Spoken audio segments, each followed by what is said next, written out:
اذا السلام عليكم ورحمه الله تعالى وبركاته. تحيه لجميع المشاهدين والمتابعين الافياء اللي كتابعونا في هذا البث المباشر والحصري مباشره من مدينه العريش. فاجعه بكل المقاييس وقعت هنا بالقرب من السوق المركزي بلاصه، في واحد المحل ديال الشوا.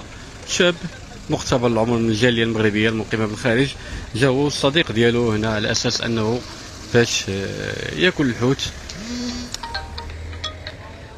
جاء على اساس انه باش ياكل الحوت، ولكن للاسف كانوا جالسين هو والصديق ديالو حتى سياره السائقه ديالها فقدت السيطره على السياره ودخلت للاسف قدر الله وقدره، دخلت فيه في الحيط.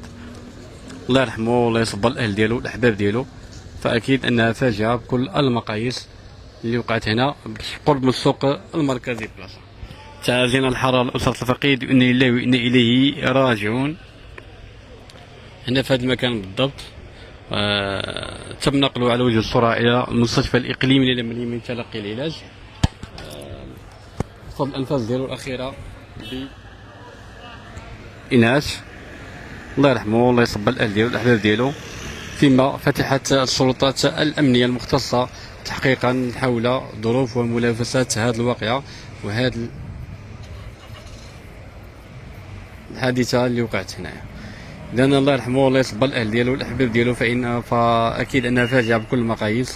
شاب جا من الغربه، جا توحش انه ياكل ويتناول السردين العريشي، ولكن للاسف للقضاء والقدر راي اخر توفى من بعد ما ضربته طوموبيل سياره. السائقه ديال السياره فقدت السيطره على السياره ديالها ودخلت بها حتى ماشي حتى لداخل، ولكن حتى تقريبا فوق التريطوار. لقى الحتف ديالو توفى بعد ما تم نقله على وجه السرعه الى المستشفى الاقليمي للمريم لتلقي العلاج. الله يرحمه والله يصبر الاهل ديالو.